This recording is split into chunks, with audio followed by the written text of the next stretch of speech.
बिस्मिल्लाहिर्रहमानिर्रहीम। आइए हम सबसे पहले जर की बात करते हैं कि निज़ाम जर की जब हम बात करें तो सबसे पहले उसको डिफाइन करते हैं। जर को क्या कहते हैं, जर किसे कहते हैं और जर का मतलब क्या है।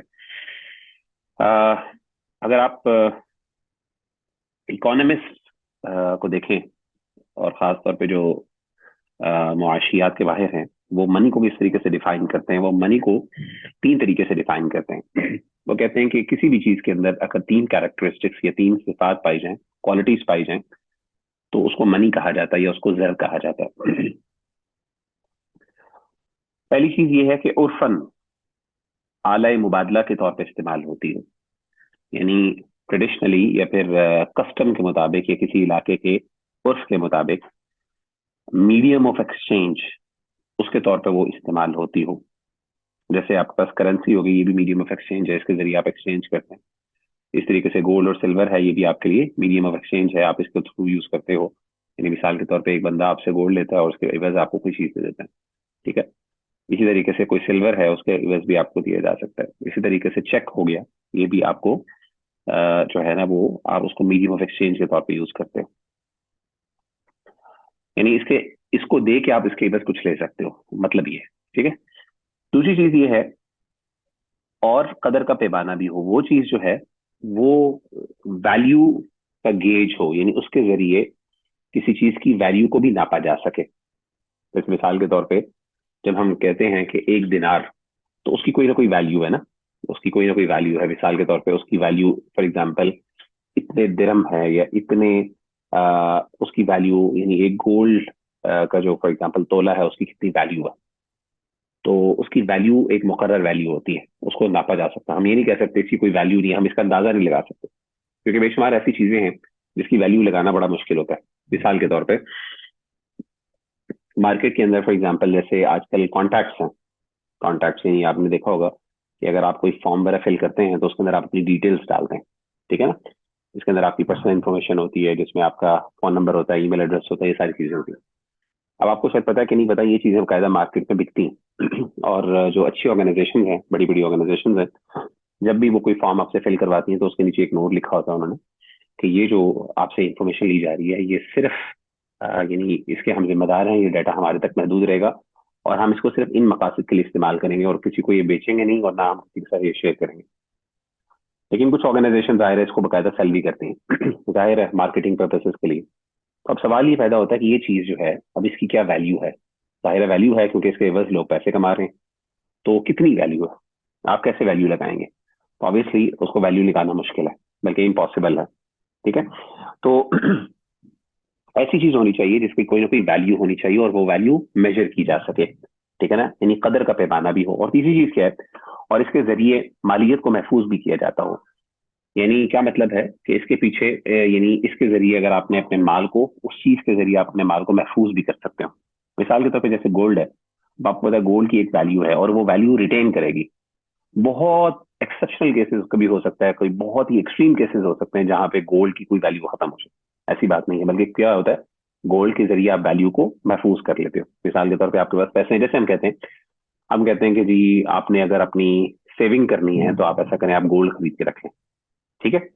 तो आप क्या करते हैं, गोल्ड खरीद लेते हैं और उससे आपकी एक किस्म की सेविंग हो जाती है। इस तरीके से कोई बंदा कहता है कि आप ऐसा कर लें कि जमीन खरीद के रख लें, उससे आपकी सेविंग हो जाती है। तो आप क्या कर रहे हैं कि आप एक चीज को महफूज कर रहे हैं, मालियत को महफूज कर रहे हैं। ठीक है ना। तो जिस चीज के अंदर ये तीन चीजें हो उसको मनी कहते हैं।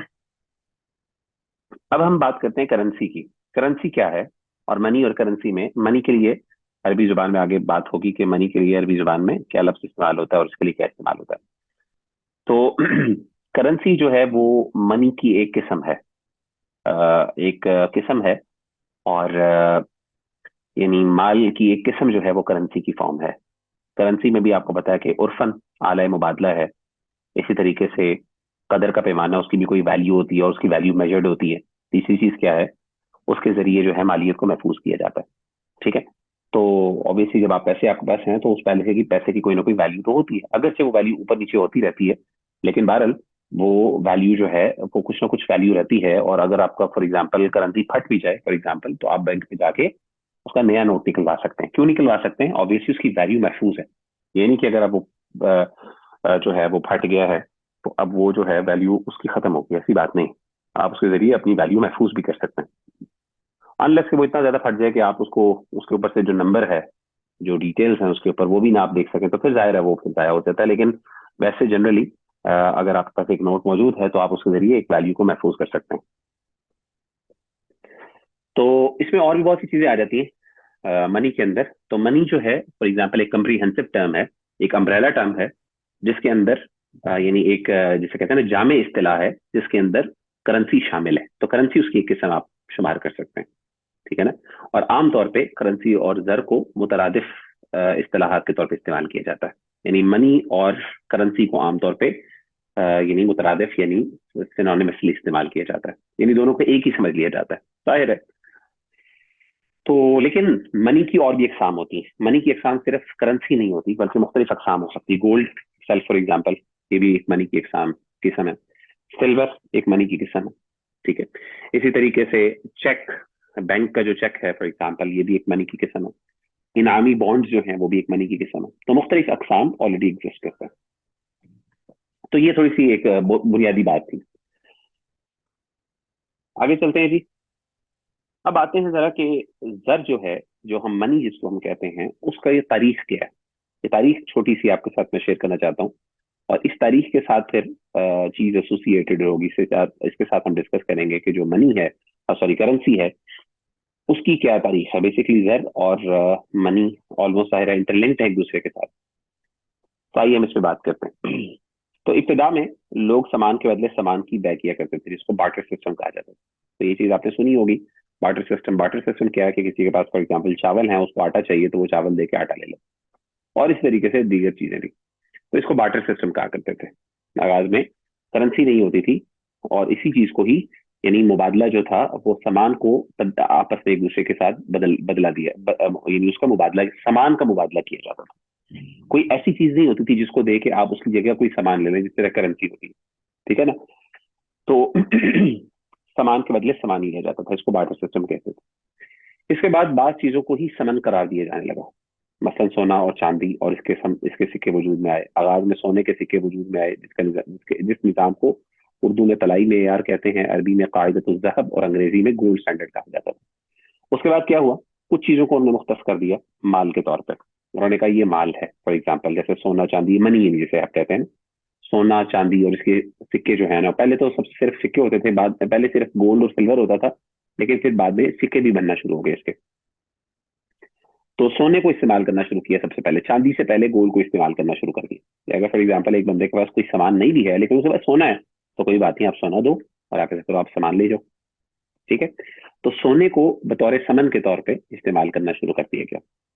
और इस टाइम को यानी इस तरीकेकार को गोल्ड स्टैंडर्ड कहा जाता था। गोल्ड, गोल्ड का मतलब गोल्ड है यानी सोना, और स्टैंडर्ड मेयार, अरबी जुबान में कायदतुल ज़हब, और उर्दू जुबान में इसको तलाई मेयार कहते थे।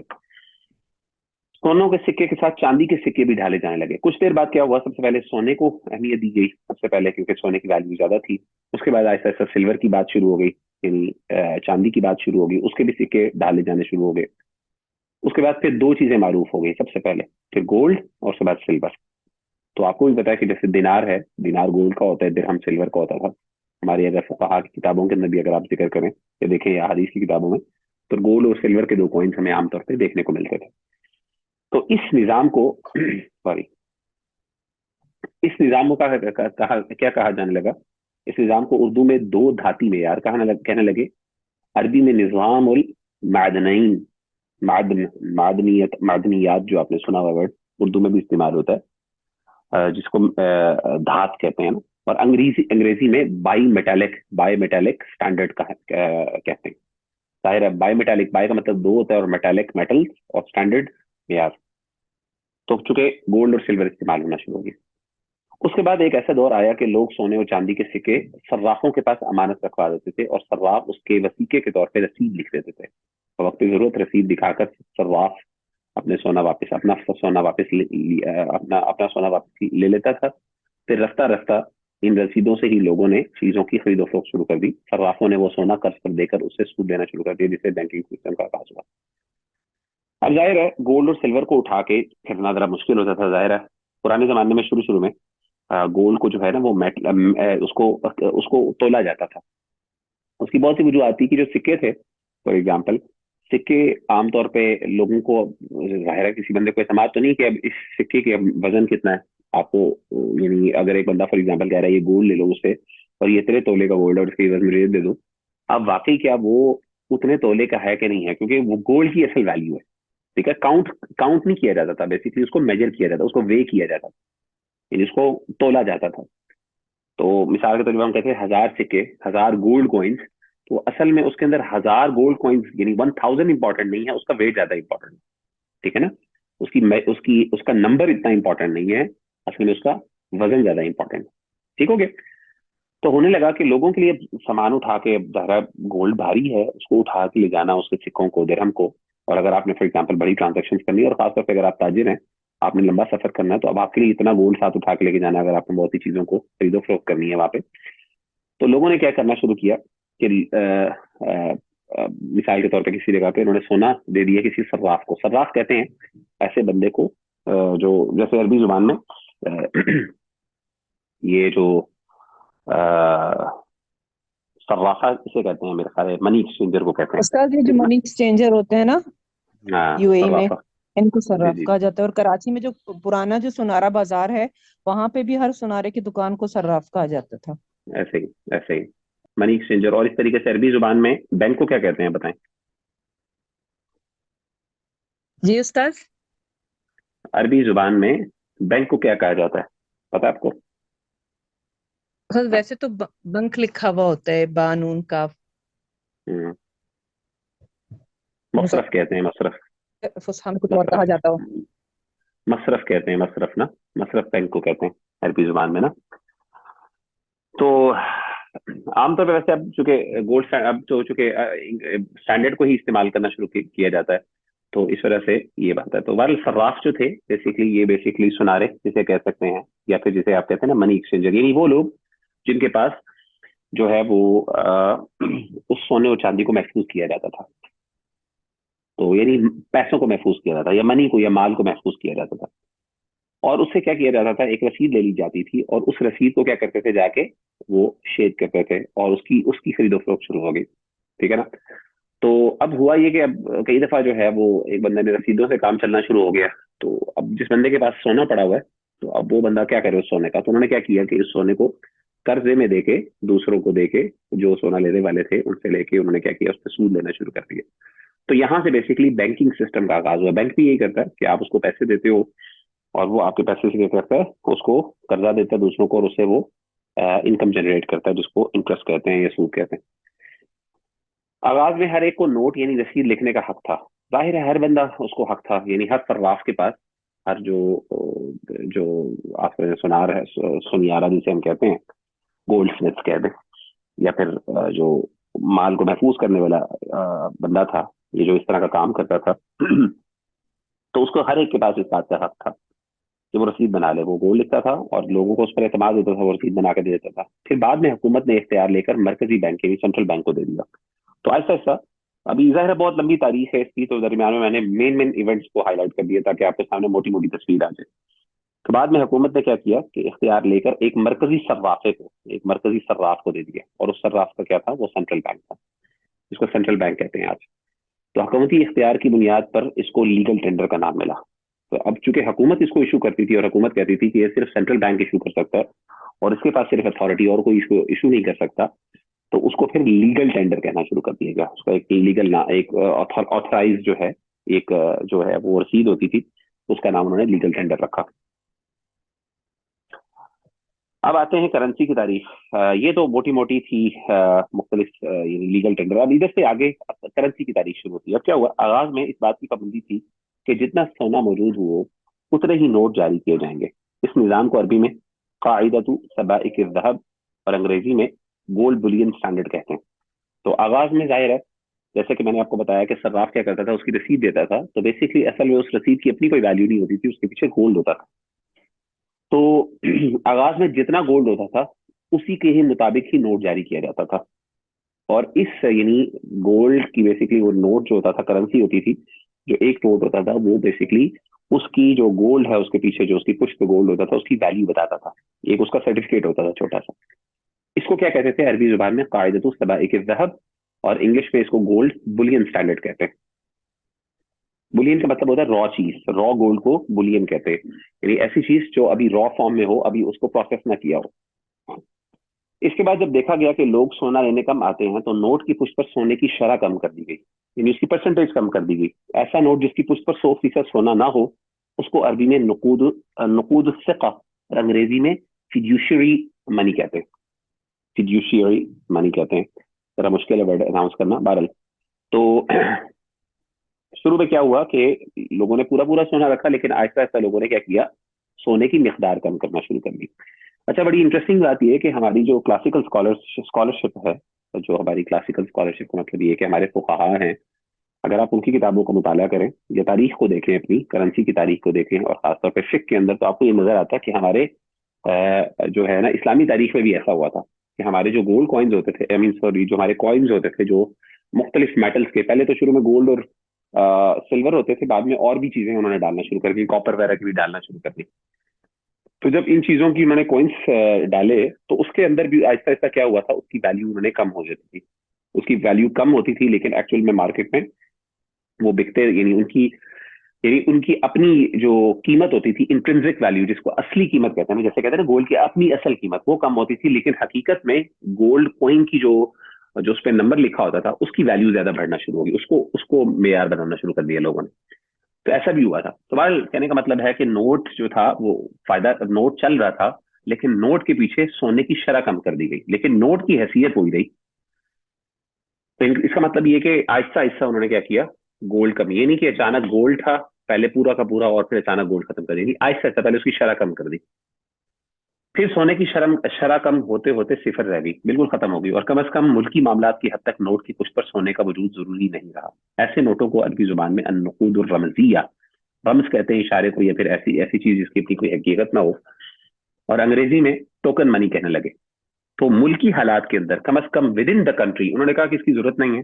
हुकूमत ने अगर एक चीज को दे दिया और उसकी वैल्यू दे दी, हुकूमत कहती है कि ये नोट आप इसके मुताबिक जो है वो आपस में ट्रेड कर सकते हैं, तो इस नोट के लिए जरूरी नहीं कि इसके पीछे कोई गोल्ड हो, ठीक है, आप इसके अंदर ट्रांजेक्शन कर सकते हैं, एटलीस्ट मुल्क के अंदर अंदर।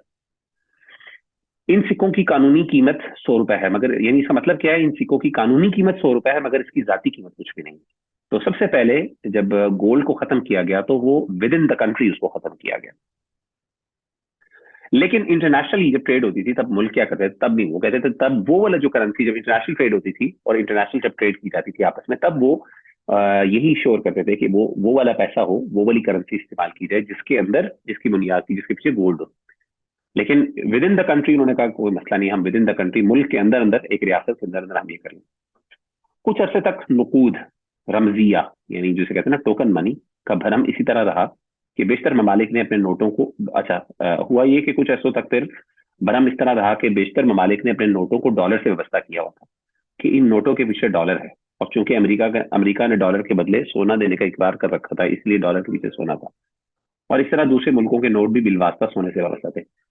अच्छा, अब विद इन द कंट्री उन्होंने वो तो खत्म कर दिया, जिसे कहते हैं गोल्ड जो था उसको तो खत्म कर दिया, लेकिन असल में वो मनी इटसेल्फ पेपर की थी, तो सवाल ही पैदा होता है वो मनी की फिर अहमियत कैसे पैदा हुई। तो उन्होंने कहा कि, हुकूमत ने ये कहा कि अगरचे इसके पीछे गोल्ड नहीं है, लेकिन इसके पीछे डॉलर जरूर है, ठीक है, और वो डॉलर इटसेल्फ जो है वो गोल्ड के पीछे, क्योंकि अमेरिका ने जो है ना अपने डॉलर को गोल्ड के साथ वाबस्ता रखा, जबकि बाकियों ने क्या किया, विद इन द कंट्री उन्होंने खत्म कर दिया, और उन्हें अपने पीछे क्या किया, डॉलर को लगा दिया। और उन्होंने कहा कि हम अगरचे बिल वास्ता है, डायरेक्टली नहीं है, लेकिन इनडायरेक्टली ये गोल्ड की ही बराबर है।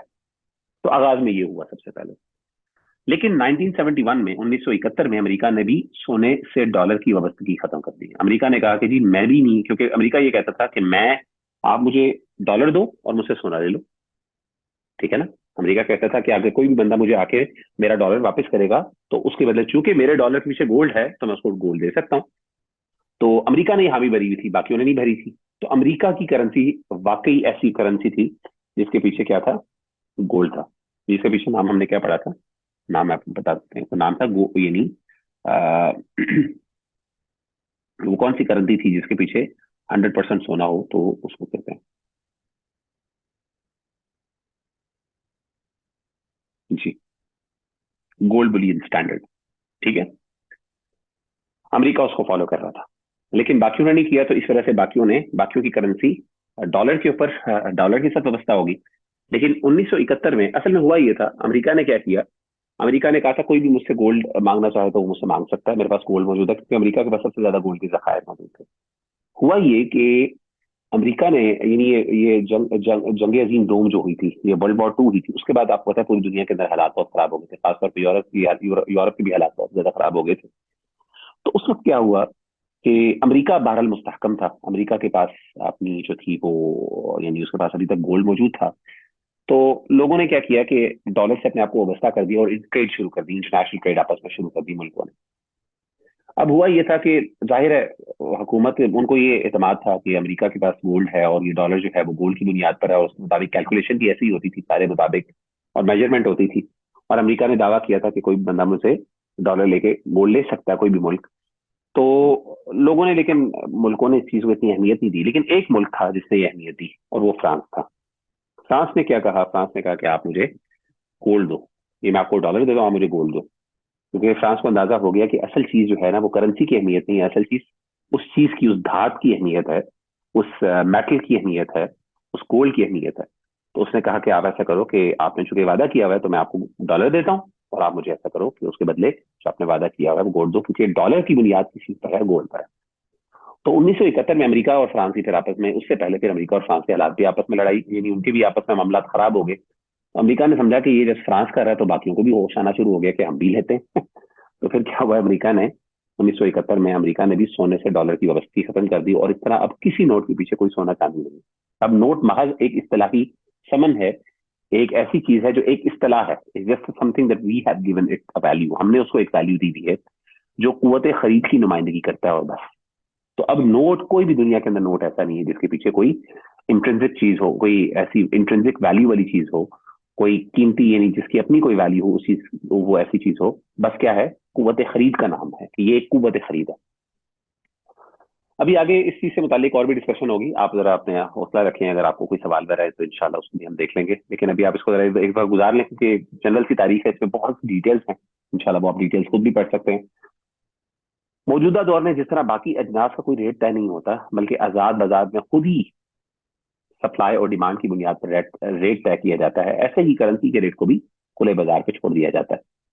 तलब और रसद की बुनियाद पर खुद ही रेट तय होता रहेगा। तो इन्होंने क्या किया, शुरू शुरू के अंदर उन्होंने क्या किया कि करेंसी के रेट्स को फिक्स किया शुरू शुरू में, लेकिन फिर आहिस्ता आहिस्ता उन्होंने क्या किया कि इसको बिल्कुल ही ओपन छोड़ दिया। उन्होंने कहा कि अब करेंसी का जो रेट होगा, किसी भी मुल्क की करेंसी का रेट, वो सप्लाई और डिमांड की बेसिस के ऊपर प्राइमरली वर्क करेगा, यानी उसकी जितनी डिमांड होगी उतनी ज्यादा उसकी वैल्यू होगी, जितनी कम डिमांड होगी उतनी उसकी कम वैल्यू होगी। ठीक है, तो इस बुनियाद पर उन्होंने कहा जिस तरीके से बाकी चीजें हैं उनकी भी वैल्यू जो है मार्केट खुद डिटरमिन करती है, मार्केट खुद तय करती है, इसी तरीके से अब करेंसी की भी वैल्यू जो है वो मार्केट खुद तय करेगी। तो अब जो करंट सिचुएशन यही है कि इस वक्त किसी के पास नहीं, और एक्चुअल में इंटरनेशनल लेवल के ऊपर प्राइमरली जितनी भी करेंसीज हैं, जिसे कहते हैं ना आलमी मंडी के अंदर, इंटरनेशनल मार्केट के अंदर जो भी चीज होती है, जो भी करेंसी की वैल्यू लगती है, वो बेस होती है किस पर, वो सप्लाई और डिमांड के प्रिंसिपल के ऊपर। मौजूदा सूरत हाल में कागजी नोट की हैसियत, इसकी दो तशरीहें की जाती हैं। ज्यादातर माहिरीन मुआशियात के मुताबिक नोट एक खास कुव्वत खरीद से इबारत है, यानी इस नोट से उतनी कीमत की अशिया खरीदी जा सकती है। तो सवाल ही पैदा होता है, यानी सवाल ये है, ये आप समझने से पहले जरा ये समझिए कि असल में नोट है क्या। फिर सवाल ये पैदा होता है कि एक्चुअली नोट क्या है, एक पीस ऑफ पेपर है, और कैसे वो वैल्यू, यानी क्या वैल्यू है उसकी, उसके पीछे क्या चीज ऐसी है जो उसको एक आम पेपर से फर्क करता है। तो उन्होंने कहा बेसिकली, कुछ ने कहा कि इतनी यानी बेसिकली यानी दो इसके बारे में राय हैं। कुछ ने कहा कि असल में नोट से, आपको पता है कि एक नोट है फॉर एग्जाम्पल 1 रुपए है, या फिर आप समझ लें कोई $1 की बात कर लेंगे, 1 रुपए के अंदर तो शायद आपको कोई भी चीज ना मिले। तो $1 है फॉर एग्जाम्पल, अब $1 से मिसाल के तौर पे कुछ चीजें खरीदी जा सकती हैं। ठीक है, मिसाल के तौर पे $1 से मेरे पास अभी फॉर एग्जाम्पल हाईलाइटर है मेरे सामने पड़ा, मेरे टेबल के ऊपर 3 4 चीजें पड़ी हैं फॉर एग्जाम्पल। तो फॉर एग्जाम्पल $1 की एक माउस पड़ा हुआ है, एक मेरा फोन पड़ा हुआ है, एक हाईलाइटर पड़ा हुआ है, ये 3 चीजें फॉर एग्जाम्पल मेरे सामने पड़ी हैं। तो अब असल में $1 जो है, जो करेंसी है जिसके पीछे गोल्ड नहीं है, लेकिन उसके पीछे ये 3 चीजें हैं, क्योंकि मैं $1 से ये 3 चीजें खरीद सकता हूँ। हाइपोथेटिकली मैं कह रहा हूँ ना, यानी मफरूजे के तौर पे फर्ज कर लें आप। तो जब मैं $1 से ये तीन चीजें खरीद सकता हूं, तो ये तीन चीजों का मजमुआ असल में इस डॉलर की एक वैल्यू है। ठीक है, उम्मीद है आपको समझ आ गई होगी। तो यानी इस नोट से इतनी कीमत की अशिया खरीदी जा सकती है। तो अब नोट के पीछे सोने के बजाय गैर मुतय्यन मुतफर्रिक अशिया का मजमुआ, यानी इनके बकौल नोट की अभी भी अहमियत है, ये अभी भी वैल्यू रखता है, लेकिन वो वैल्यू अब गोल्ड नहीं है, बल्कि उसके अलावा उस $1 से या उस करेंसी के एक यूनिट से जितनी चीजें खरीदी जा सकती हैं वो सब की सब उसके पीछे। आई होप कि आपको बात समझ आ गई होगी। इसको अंग्रेजी में बास्केट ऑफ गुड्स कहा जाता है, और अरबी में सल्लतुल बदाए। सल्ला कहते हैं, आपको पता है, बास्केट को, और बदाए कहते हैं गुड्स को। ठीक है ना। तो ये एक एक बास्केट से गैर मुतफर्रिक अशिया, वो मुतफर्रिक अशिया यानी वो कोई मखसूस नहीं। मैंने तो आपको तीन चीजें बता दी ना, लेकिन जरूरी नहीं कि $1 से आप सिर्फ ये तीन चीजें ले सकते हो, आप तो बहुत सी और भी चीजें ले सकते हो। तो जो जो चीजें $1 की आ सकती हैं वो सब की सब इसके पीछे हैं। अब सिर्फ गोल्ड नहीं है, फर्क सिर्फ इतना। हाँ, ये हामिल हाजा को मुतालबा पर अदा किया जाएगा, जैसे आप में से इरफान भाई कह रहे हैं, वो मतलब ये था वो पहले, अब उसकी अहमियत थी, अब इसकी कोई अहमियत नहीं है। अब हामिल हाजा जो है वो एक खाना पूरी है। पहले ऐसा होता था, पहले इस चीज का यानी कि ये इसी बेस पे लिखा जाता था, हर नोट के ऊपर लिखा जाता था कि जो भी बंदा इसको लेके आएगा उसको इसके इवज में जो है आपके मुतालबे पर गोल्ड को अदा किया जाएगा। तो ये हमारे यहाँ पुराना चल रहा है, लेकिन अब तो मेरे ख्याल है बाकी जो दुनिया की करेंसीज हैं शायद उसके अंदर अभी वैसे भी इन्होंने खत्म कर दिए। एनीवेज लेकिन अगर हमारे पास ये लिखा हुआ है तो इसकी अहमियत कोई भी नहीं है अभी। ठीक है ना, इसकी वो बेसिस है, आप जाके किसी से मांगे सेंट्रल बैंक से, आप कहिए मुझे एक रुपए की एवज दे दो, वो क्या देंगे? कुछ भी नहीं देंगे आपको। ठीक है, ये 5,000 ले दो, कुछ भी नहीं देंगे, कहेंगे यही ले लो, ये पैसे हैं, ये करेंसी है, ये नया नोट में तुम्हें दे देते हैं, पुराना नोट लेके कोई इससे ज्यादा क्या दे सकते हैं आपको। बहरहाल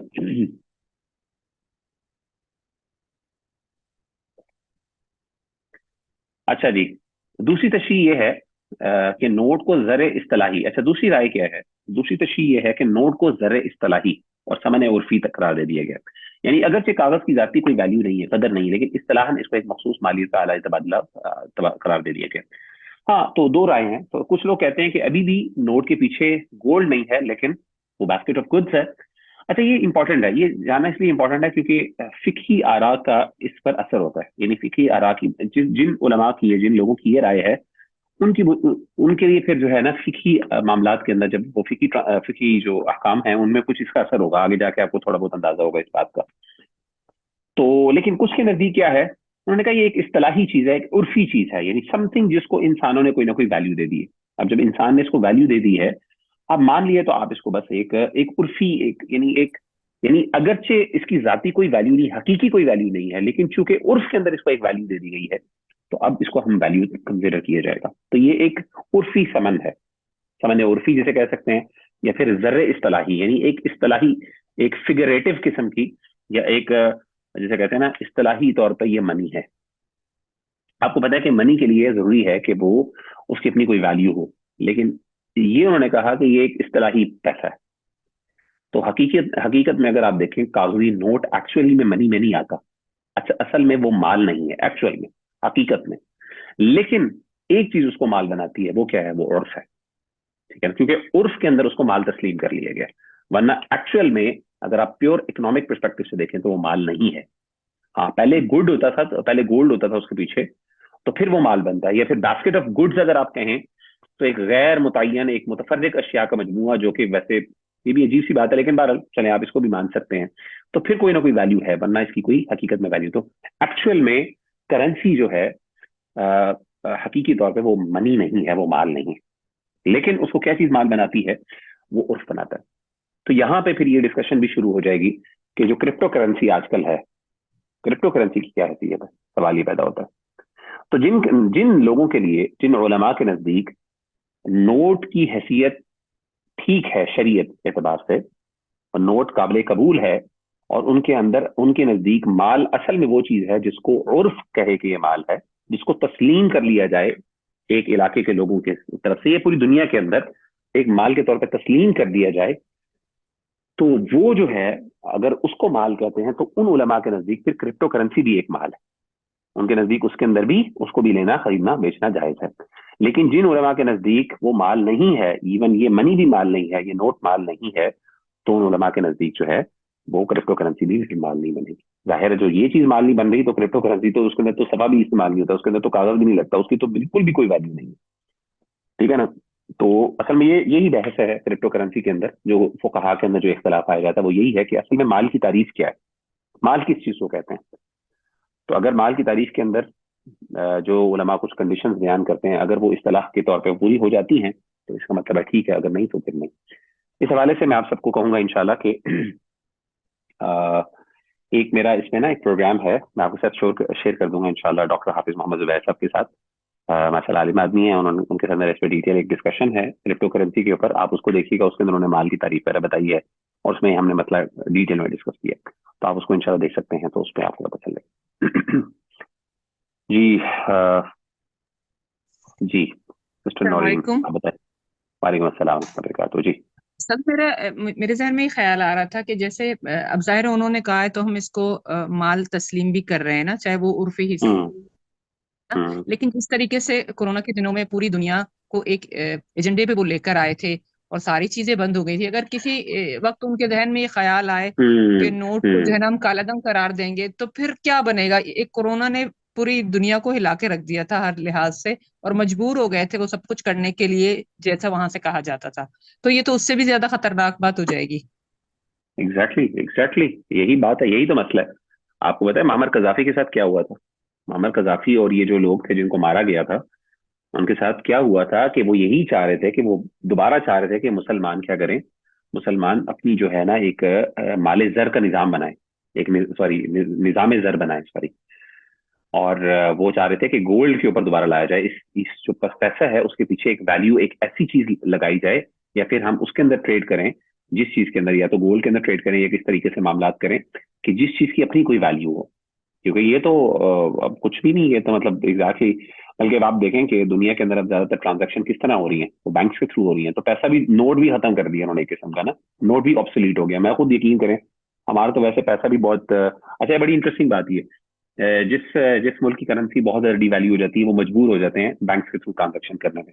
क्योंकि ऑब्वियसली अगर फॉर एग्जांपल आप अफ्रीकन कंट्रीज को देखें, गालिबन मॉरिशस की बात है या किसी पता नहीं कौन सी एग्जैक्टली, मुझे कंट्री का नाम याद नहीं है, कि जिसके अंदर फॉर एग्जांपल अगर आपने फॉर एग्जांपल एक चाय पीने जाना होता है, चाय अगर आप फॉर एग्जांपल पीनी हो, या फिर अगर कोई छोटा सा काम करना हो, तो उसके लिए आपको पूरा ब्रीफ केस लेके जाना पड़ता है नोटों का। इतनी डिवैल्यू हो गई उस्ताद, चीज। ये ईरान में भी ऐसा ही है कि अगर आप इवन ईरान में अगर कोई पहरेदार नीचे बैठा हुआ है तो हम्म आपके पास कार्ड होना चाहिए, क्योंकि उनके पैसे की वैल्यू इतनी गिर चुकी है कि बोरियों में बंद आप खुले इतने मुश्किल हो जाती है आपको पैसे संभालना। सिर्फ नोट ही नोट है, लेकिन एग्जैक्ट उनकी कोई वैल्यू नहीं है। तो वहां पे एग्जैक्टली। सबके पास कार्ड ही है, पैसा तो होता नहीं है किसी के पास वहां पे। अब इमेजिन करें, अब आप इमेजिन करें कि अचानक अचानक जो है वो आपका वो ब्लॉक कर दे, बैंक जो है, आपके बैंक्स जो है वो कहें आपको पैसे नहीं देना, आप क्या कर सकते हैं? कुछ भी नहीं कर सकते, आपका कार्ड बंद करना हो जाए।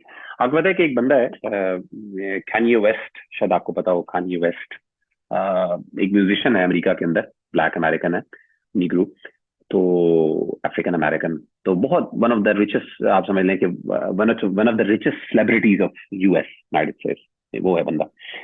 तो उसको पिछले दिन उन्होंने क्या किया कि उसके सारे उन्होंने ट्रांजैक्शन, कुछ ऐसी उन्होंने बातें की उसने, तो उसकी बुनियाद पर उन्होंने क्या किया, उसके सारे बैंक अकाउंट्स को सील कर दिया। यहाँ तक कि इसके इवन वो बिल्कुल हैंड टू माउथ आ गया था, literally literally hand to mouth हो गया था। तो आपको कुछ भी नहीं है, ये तो ऑब्वियस ही। तो मसला ये है कि दुनिया के अंदर अब जो निजाम चल रहा है, exactly that's that's the problem, कि अगर आपको आपको पता है क्रिप्टो करेंसी जो है, क्रिप्टो करेंसी को लाने की एक बहुत बड़ी वजह भी यही थी कि किसी तरीके से इस दुनिया के निजाम से अपने आप को ऑफ ग्रेड कर दिया जाए। ठीक है ना, अपग्रेड करें, यानी इस निजाम से किस तरीके से हम दूसरा कोई निजाम रखें और उस निजाम की बुनियाद पर चलाएं, वो ऐसा निजाम जो किसी मखसूस हुकूमत या मखसूस एजेंडे के नीचे, साए के नीचे ना काम करे। तो वो ऐसी चीज हो जिसको इंटरनेशनली दुनिया पूरी, एक इंसानियत जो है वो वैल्यू दे, बजाय ये कि एक मखसूस कौम या मखसूस हुकूमत, या फिर जो है ना वो, जिसकी वजह से आपको पता है क्रिप्टो करेंसी के मुखालिफ कई हुकूमतें भी रहीं, जाहिर है उनको नुकसान होता है इस चीज का। एनीवेज, तो ये बात आपकी बिल्कुल दुरुस्त है, ये बहुत बड़ा मसला, यही मसला नोट्स का और ये सारी चीजों का। अच्छा, अब इस सिलसिले में उलमा की मुख्तलिफ आ रहा है, नोट की फिकी हैसियत क्या है? नोट खुद माल नहीं है बल्कि देन की रसीद है। बाज़ उलमा कहते हैं नोट खुद माल नहीं है बल्कि देन, यानी कर्जे की रसीद है, क्योंकि जाहिर है वो कर्जा लिया हुआ आपने, यानी मिसाल के तौर पे आपने क्या किया कि आपने सर्राफे को, सर्राफ को क्या किया, आपने उसको एक सोना दिया है और उसने आपसे एक किस्म का सोना कर्जे पे ले लिया और उसने आपको एक रसीद दे दी है कि भाई एक किस्म का वो एक डॉक्यूमेंट है जिससे पता चला कि आपका सोना मेरे पास अमानतन पड़ा हुआ है और आप वापस इसको ले सकते हो। तो कुछ उलमा के नजदीक इन्होंने ये बात की, तो किसी को नोट देना असलन उसके हवाले देन करना। अब फॉर एग्जाम्पल मेरे मेरे पास मिसाल के तौर पे नोट है, तो अब मैं ये नोट किसी और को दे दूंगा, तो अब जाहिर है मैं क्या कर रहा हूँ कि कर्जा अब उसके हवाले किया जा रहा है। ठीक है, उसके हवाले क्यों किया जा रहा है? क्योंकि ऑब्वियसली अब बैंक जो सर्राफ है उसने अब सोना मुझे नहीं देना बल्कि अब उसको देना था, मैंने उसको सिंपली नोट दे दिए। ठीक है ना? तो ये मतलब है। इससे कई मसाइल पैदा होते हैं। सोने और चांदी की खरीदो फरोख्त नहीं हो सकती क्योंकि नोट भी सोने की नुमाइंदगी करता है। तो इससे मिसाल के तौर पर कई मसाइल पैदा होते हैं। फॉर एग्जाम्पल ऑब्वियसली जब अगर हम ये मान लें तो फिर आप करेंसी से सोना और चांदी खरीद नहीं सकते, क्योंकि अगर आप सोना और चांदी खरीदेंगे तो फिर वो रिबल फजल वाला मसला बन जाएगा, अगरचे आपको, ठीक है ना, उसके अंदर फिर आपको वो कंडीशंस पूरी करनी पड़ेंगी। और बे सरफ के लिए तकाबुज फिल मजालिस जरूरी है, जो कि इसकी जवाब के लिए शर्त है। बे सरफ का मतलब ये है कि गोल्ड और सिल्वर की जब आप खरीदो फरोख्त करते हैं तो उसके अंदर दूसरी कंडीशन जो शरीयत के अंदर वो ये है कि कब्जा जो है वो एक ही मजलिस में होना चाहिए। इसके आगे तफसील आएगी इंशाल्लाह, मजीद वजाहत हो जाए, जो कि इसकी जवाब के लिए शर्त है। इसी तरह दो नोटों का आपस में तबादला भी जायज ना होगा क्योंकि ये बैउद्दैन बिद्दैन होगा। अच्छा, तो बहरल इसी तरह दो नोटों का आपस में तबादला भी जायज ना होगा क्योंकि ये बैउद्दैन बिद्दैन यानी अलकाली बिलकाली आपने पढ़ा होगा। अलबई जो अलकाली बिलकाली जो है जिसके अंदर एक दिन दूसरे दिन के साथ जिसका मुबादला होता है, ये चीज जायज नहीं है।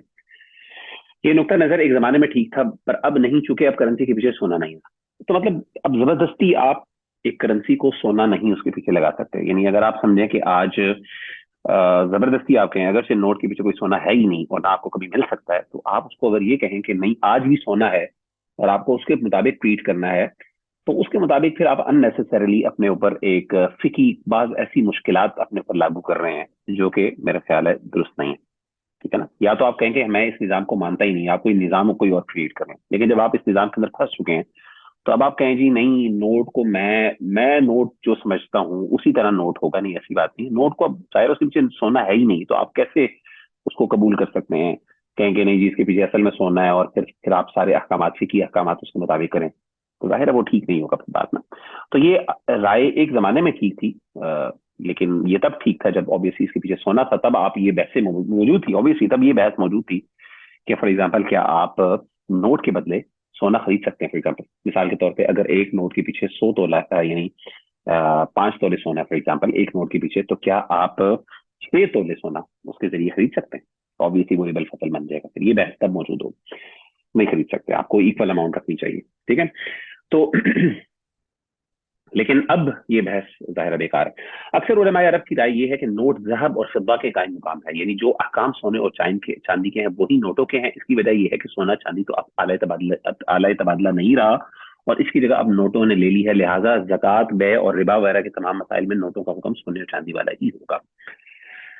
देखें ये बात बड़ी अहम है कि अगर आप कहते हैं कि मेरे पास जो है वो सोना और चांदी जो है वो यानी नोट की असल अहमियत है, सोने और चांदी की अहमियत नहीं है, तो फॉर एग्जाम्पल अगर आप आज मानते हैं ना इस बात को कि नोट के पीछे सोना और चांदी है, तो प्रॉब्लम ये होगी कि पहली बात है कि तब तक आपके पास ज़कात फर्ज नहीं होगी जब तक कि आप एक्चुअली सोने को अपने, यानी सोना जब तक आपके कंट्रोल में नहीं आएगा, यानी आपकी आपकी मलकियत में नहीं आ जाएगा। आप में से एक बंदा करोड़पति है, उसके पास अरब यानी एक किस्म के अरब नोट मौजूद हैं और उनके पीछे मिसाल के तौर पर कई किलो सोना मौजूद है उसके पीछे फॉर एग्जाम्पल। अब वो आराम से कह सकता है कि जी चूंकि सोना और चांदी पर जक़ात होती है और नोट पर जक़ात होती नहीं है क्योंकि नोट की अपनी कोई यानी तो इसीलिए ये चीज जो है ना मैं नहीं दूंगा फॉर एग्जाम्पल, तो ये भी चीज दुरुस्त नहीं है। जाहिर से एक किस्म का स्केप होता है। तो अक्सर उलमा की राय अब करंटली मौजूदा हालात को सामने रखते हुए जो हमारे पर एक निज़ाम मुसल्लत कर दिया गया उसको सामने रखते हुए उन्होंने कहा कि ज़हब और फिज़्ज़ा जो है यानी जिस तरह गोल्ड और चांदी है इस तरीके से नोट जो है वो अब उसके कायम मुकाम है। ठीक है, तो इसका मतलब ये हुआ कि जिस तरीके से फिज़्ज़ा और ज़हब के मामलात या इससे फिकी अहकामात जो इससे वाबस्ता है तो अब वो नोट के साथ ही होंगे। मिसाल के तौर पे क्या फिर ये बहस शुरू हो जाएगी क्या नोट की जो है वो तबादला नोट के साथ किया जा सकता है कि नहीं किया जा सकता, तो वही अहकामात लागू होंगे जो गोल्ड के बारे में होते हैं। गोल्ड को क्या गोल्ड के साथ किया जा सकता है, तो जो कंडीशन शरीयत ने वहां पे लगाई है तो यहाँ पे भी अप्लाई होंगे। ठीक है। सिवाय जक़ात के मामले में, जक़ात में बहस शुरू हो जाती है। जाहिर है जक़ात, अब या तो हम कहें जक़ात होती नहीं इस पे, क्योंकि जाहिर है शरीयत के अंदर जक़ात इस चीज के लिए मेंशन ही नहीं है। अगर फॉर एग्जाम्पल हम कहते हैं मेंशन है, तो फिर आप कहते हैं कि जी वो, फिर आपको उसको रिलेट करना पड़ेगा किसी गोल्ड और सिल्वर के साथ। ठीक है। इन अदर वर्ड्स फिर आप फिर यही कह रहे हैं कि नोट के पीछे असल में गोल्ड और सिल्वर है। ठीक है ना। तो उलमा ने इसका फिर हल ये निकाला, जो आगे बात करेंगे हम जाके, कि बेसिकली उलमा ये कहते हैं कि इसके अंदर ज़हब या फिज़ा को बुनियाद बनाना चाहिए, क्योंकि उलमा कहते हैं कि इसके पीछे आपको ज़कात जरूर देनी चाहिए, क्योंकि इसमें हिकमत भी यही है और तकाजा भी इस बात का, क्योंकि अब गोल्ड और सिल्वर की पोजेशन लोग कम करते हैं, लेकिन करेंसी ऑलमोस्ट उसी वैल्यू पर आ गई है और उसके कायम मुकाम हो चुकी है, और उसको दुनिया ने तस्लीम कर लिया है, चाहते हुए या ना चाहते हुए। तो इसलिए आज भी आपको नोट पर भी ज़कात देनी है। लेकिन अब वो नोट किसके बराबर हो, गोल्ड के बराबर या चांदी के बराबर? कुछ उलमा ने चांदी को बुनियाद बनाया, कुछ उलमा ने जो है सोने को बुनियाद बनाया। तो जो उलमा चांदी को बुनियाद बनाते हैं, वो ज्यादा उलमा है, क्योंकि वो कहते हैं कि इसमें फायदा होता है। बहरहाल 9 बजे नमाज का टाइम था, तो आप लोग इंशाल्लाह नमाज की ब्रेक, आप में से जो भाई जाना चाहते हैं नमाज के लिए चले जाए, मैं इंशाल्लाह इसको 5 मिनट में कवर करता हूँ, इंशाल्लाह पूरा कोशिश करता हूँ।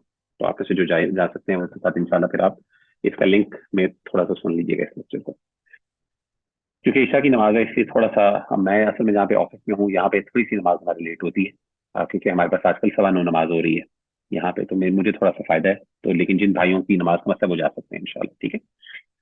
हाँ, जिनका 9:15 पर है वो रुक जाएं, जिनका 9 o'clock है वो चले जाएं इंशाल्लाह। तो अक्सर उलमा के नजदीक ये नोट ज़हब और फिजा के कायम मुकाम है, यानी जो अहकाम सोने और चांदी के हैं वही नोटों के हैं। इसकी वजह यह है कि सोना चांदी तो अब आले तबादला नहीं रहा है, और इसकी वजह से अब नोटों ने इसकी जगह अब नोटों ने ले ली है, लिहाजा ज़कात, बै और रिबा वगैरह के तमाम मसाइल में नोटों का हुक्म सोने और चांदी वाला होगा। चलेंगे, ये बात वाज़ेह होगी।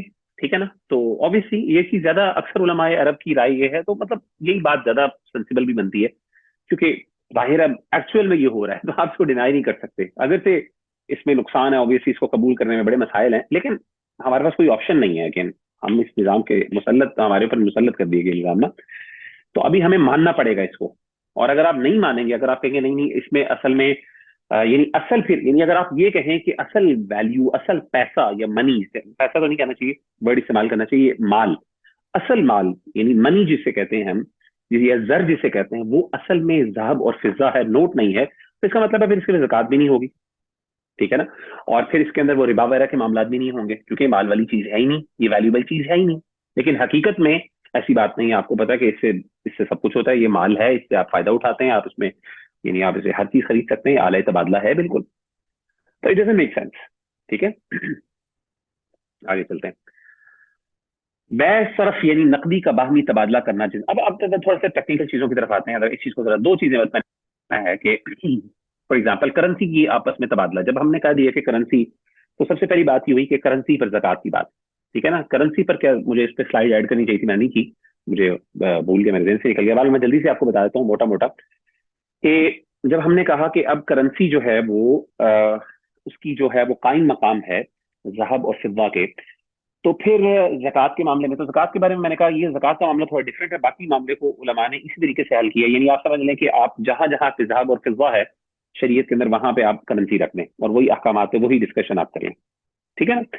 लेकिन ज़कात के मामले में थोड़ा फर्क है, क्योंकि ज़कात ज़हब और फिज़्ज़ा की शरीयत के अंदर अलग अलग अलग जिक्र की। अगर तो एक ही जिक्र की होती तो हम वही अप्लाई कर देते नोट के ऊपर, लेकिन आपको पता है ज़हब की ज़कात अलग है, फिज़्ज़ा की अलग है, और शरीयत ने मुख्तलिफ चीजों की ज़कातें मुख्तलिफ की हैं। लाइफ स्टॉक की ज़कात अलग है। ठीक है ना। उशर का मामला बिल्कुल डिफरेंट है। ठीक है ना। वो जो उशर वाला मामला है, यानी जो आपकी जो खेती होती है उसके ऊपर जो ज़कात है वो अलग है।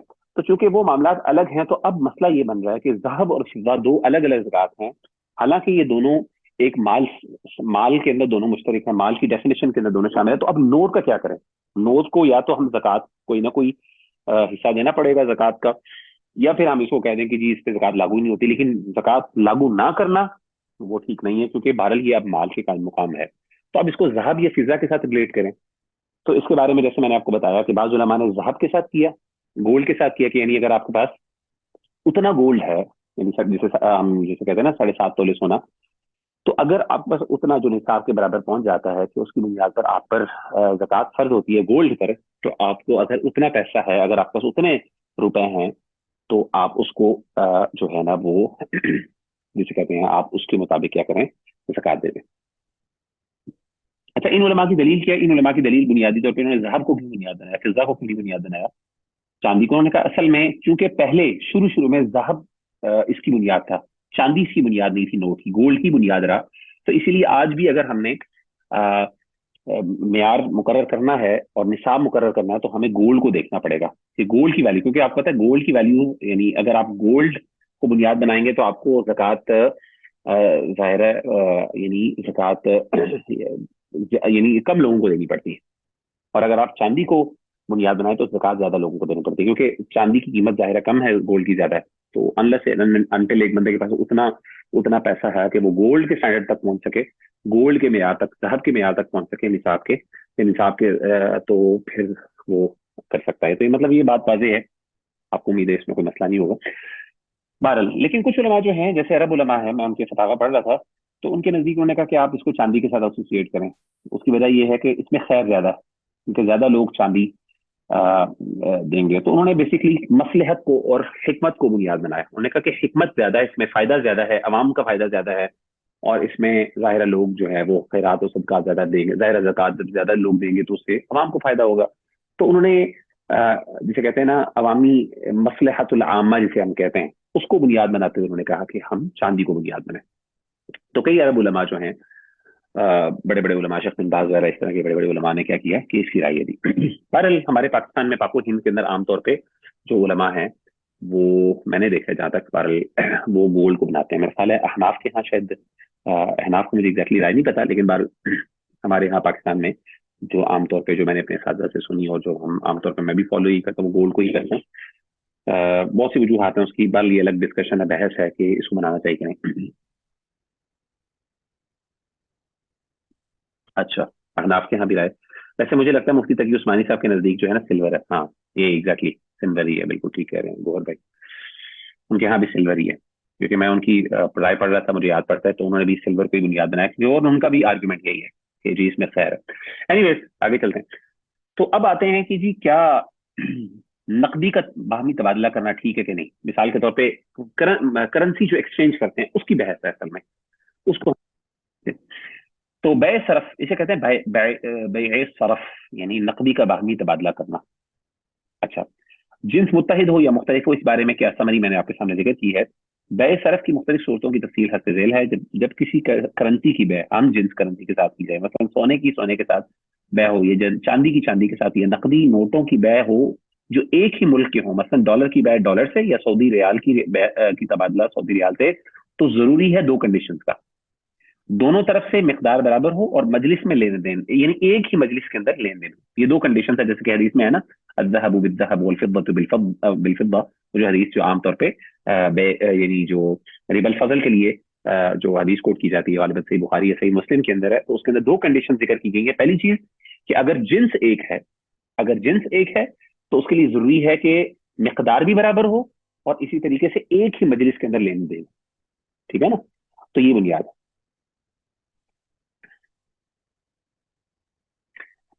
ठीक हो गया।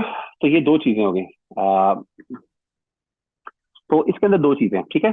आ, तो सिंपल आपने ये करना है कि अगर आपने फॉर एग्जांपल, अगर आपने रियाल को रियाल से तबादला करना है, तो उसके लिए जरूरी है कि इक्वल रियाल होने चाहिए। ये ना हो कि आप 10 रियाल लेके आप यानी 10 रियाल लेके आप 9 के बदले 10 रियाल ले रहे हो, नहीं वो ठीक नहीं है, वो फिर रिबा बन जाएगा। ठीक है ना, रिबल फजल उसे कहते हैं। सिवाय ये कि इल्ला ये कि मजलिस से, एक ही मजलिस में लेन देन हो। ठीक है ना, और अगर एक मजलिस में लेन देन ना हो तो फिर ऑब्वियसली फिर वो रिबा से दोबारा बन जाएगा, क्योंकि फिर उसके अंदर ये है कि मजलिस से फर्क हो जाती है, तो फिर वो रिबन नसिया की डेफिनेशन के अंदर शामिल हो जाता है।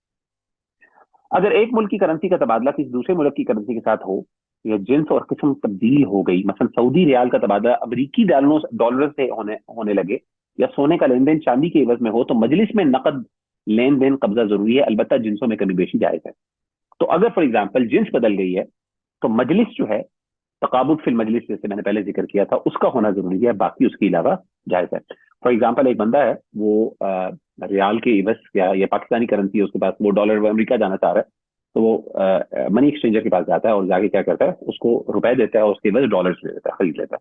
तो क्या ये जायज है? बिल्कुल जायज है, कि प्रोवाइडेड इफ के उसी मजलिस के अंदर ये ट्रांजेक्शन, ठीक है ना, किसी दूसरी मजलिस में फ्यूचर में ट्रांजेक्शन ना हो, वरना वो रिबा में शामिल हो जाएगा। ठीक हो गया। खुलासा ये कि जब सोने की जेवरात की बैच सोने के इवज हो या चांदी के जेवरात की बैच चांदी के इवज हो या एक ही मुल्क की करेंसी हो, तो इसमें दो चीजें यानी वजन में बराबरी और बैच की मजलिस में नकद लेन देना होना जरूरी है। तो ये दो कंडीशन पूरी करना है। आई होप कि आप लोगों को ये माशाल्लाह चीजें इतनी मुश्किल नहीं लगी हुई, साफ चीजें, वाज़ेह चीजें।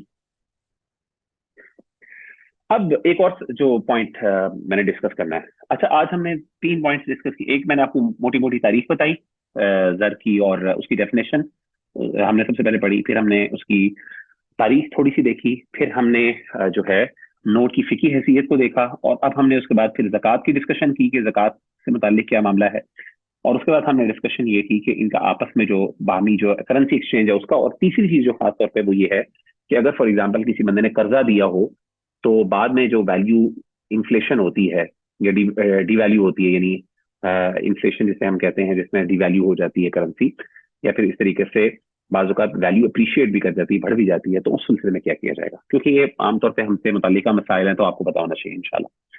तो मनी एक्सचेंज के बारे में बात कर ली कि एज लॉन्ग एज अगर सेम करेंसी है तो फिर बराबर हो, मिकदार भी बराबर हो और एक ही मजलिस में लेन देन हो।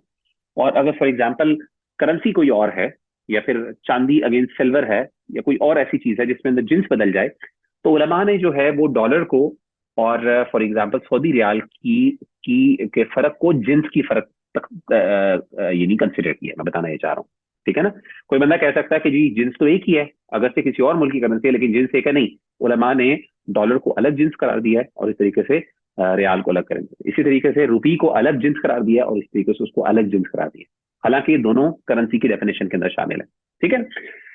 तो ये फर्क उलमा ने कंसिडर किया इस चीज को। तो इससे पता चला कि आप मनी एक्सचेंज करवा सकते हैं, करेंसी के एक्सचेंज करवा सकते हैं, प्रोवाइडेड है कि एक ही मजलिस के अंदर लेन देन। आगे चलें जी। अफरात जर कहते हैं इन्फ्लेशन को, ठीक है ना। इफरात ज़र का मतलब है इन्फ्लेशन, यानी जो महंगाई बढ़ जाती है, इसके अदायगियों पर असर। यानी अगर आपने किसी की अदायगी करनी है, आपने कर्जा लिया हुआ है, अब फॉर एग्जांपल जैसे खास तौर पे तो हमारे यहाँ पाकिस्तान में जो कि करेंसी बहुत जल्दी से गिर रही है, तो ये बड़ा बहस है कि अगर आपने एक बंदे को एक महीने, आपने फॉर एग्जाम्पल एक बंदे को 1 साल के लिए कर्जा देना है, अब आपके लिए बड़ा मसला है कि मैंने साल के लिए उसको पैसे दे रहा हूँ, तो साल बाद तो इसकी वैल्यू बहुत गिर जाएगी। अगर मैं आज हजार रुपए दे रहा हूँ तो साल बाद इसकी वैल्यू फॉर एग्जाम्पल 500 रह जाएगी, तो क्या मुझे वो 500 वापस करेगा? यानी हकीकत में वो 1000 ही वापस करेगा, लेकिन एक्चुअल में उसकी वैल्यू 500 होगी। तो ये बहस है, तो इसको आइए जरा देख लेते हैं थोड़ा सा जल्दी से, और आखिरी स्लाइड हमारी यही है। नोट की दो कीमतें होती हैं जो इसके ऊपर लिखी होती है, इसको फेस वैल्यू कहते हैं, जैसे शेयर के अंदर होता है, और जो इसकी कुव्वत खरीद होती है जिसको हम रियल वैल्यू कहते हैं, ठीक है ना, जो इसकी एक्चुअली परचेजिंग पावर कहते हैं। परचेजिंग पावर यानी कुव्वत खरीद, जिसकी बुनियाद पे आप उसको रियल वैल्यू, हकीकी वैल्यू वही होती है।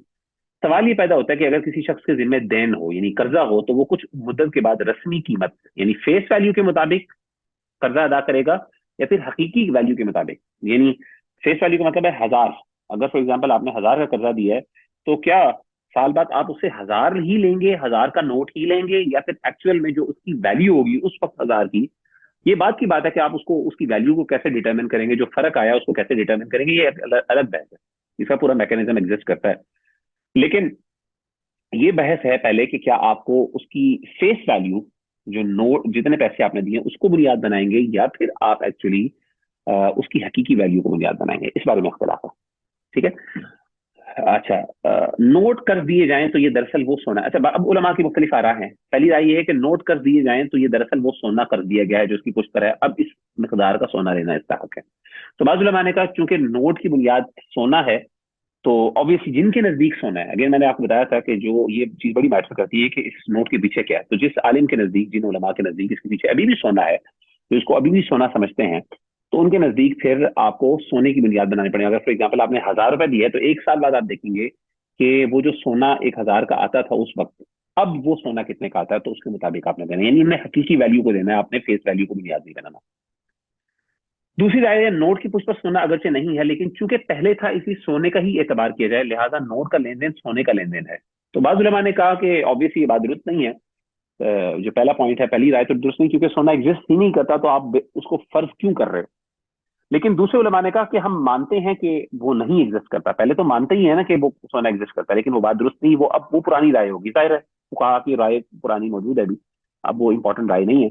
लेकिन अब जो है कुछ उलमा कहते हैं कि चूंकि पहले सोना था इसलिए सोने का ही एतबार किया जाए, ठीक है ना, सोने को ही बुनियाद बनाएंगे, सोने को देखेंगे कि सोने की वैल्यू में कितना फर्क आया, साल पहले सोने की वैल्यू क्या थी और अब क्या वैल्यू है, और आपने उस वैल्यू के मुताबिक ही आपने कर्जा अदा करना, ठीक है।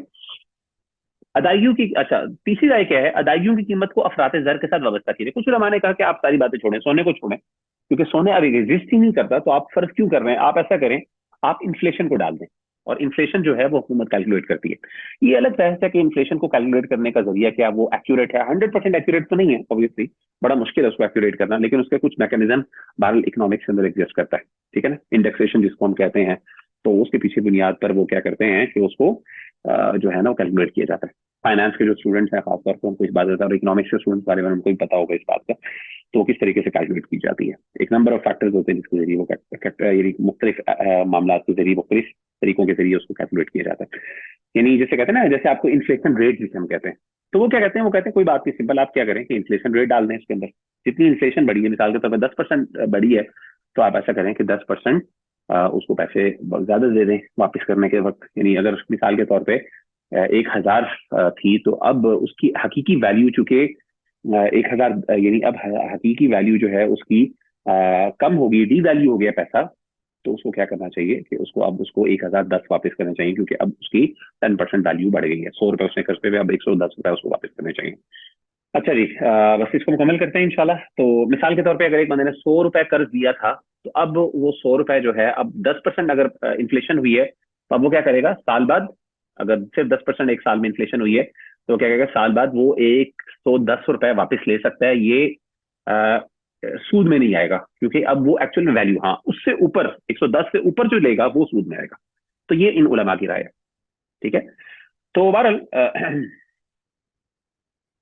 नहीं बनेगा सूद ना, इसलिए क्योंकि हकीकी वैल्यू है। जैसे मैंने बताया कि सूद तब बनता है, देखें वैल्यू वही है ना एक्चुअल में, देखें नोट चेंज हो रहे हैं, नोट चेंज हो रहे हैं, नोट का नंबर चेंज हो रहा है, नोट का नंबर चेंज हो रहा है, लेकिन एक्चुअल में वैल्यू वही है, ठीक है ना। जैसे मिसाल के तौर गोल्ड है, गोल्ड तो वही है, तो गोल्ड तो मसला ही नहीं होता ना, क्योंकि वो तो वही रहता है। लेकिन मसला ये है कि अच्छा एक बड़ी इंटरेस्टिंग बात ये है, आप देखें गोल्ड के अंदर ये मसला नहीं आता। क्यों गोल्ड में मसला नहीं आता? क्योंकि गोल्ड के अंदर असल चीज उसका उसकी मिकदार होती है, ना कि उसकी वैल्यू होती है। यानी आप देखें गोल्ड के अंदर भी ऊपर नीचे आता है ना, लेकिन गोल्ड के अंदर असल चीज में क्या है, यानी अगर आपने 100 तोले सोना, अगर आपने तोला सोने का हिसाब किया, तो अब आपको तोला ही वापस करना, ये नहीं देखना आपने कि उसकी वैल्यू मार्केट में क्या है। मार्केट में वैल्यू ऊपर नीचे होती रहती है, तो इसलिए हमेशा जो है ना आमतौर पे गोल्ड को बुनियाद बनाना चाहिए, ऐसी चीजों को बनाया तो